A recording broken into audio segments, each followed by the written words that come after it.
नमस्कार।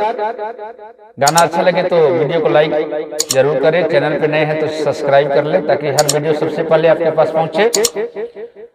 एक बेटी अपने माँ से कहती है कि माँ मैं सुबह चली जाऊंगी, क्या रोके कहती है, आइए सुनते हैं।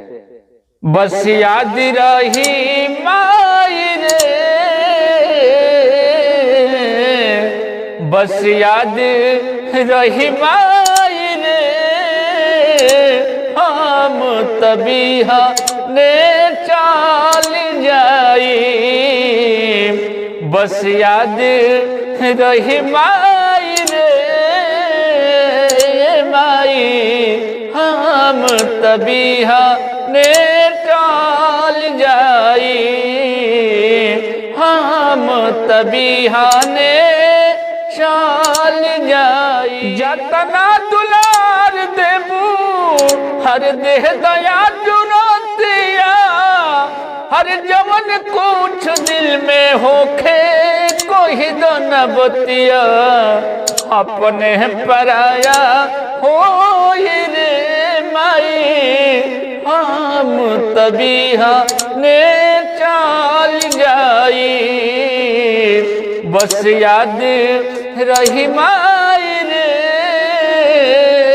माई, हम तभी ने चाल जाई।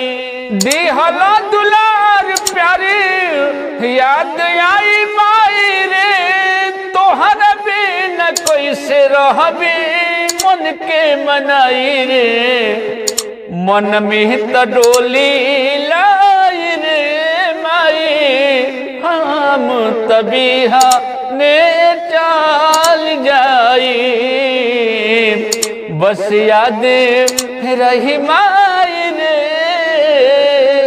माई, हम तभी ने चाल जाई। अपने पराया हो रे माई, हम तभी ने चाल जाई। गीत अच्छा लगे तो अपने दोस्तों में जरूर शेयर करें। कोशिश करता हूं कि हर गीत आपको पसंद आए। नमस्कार।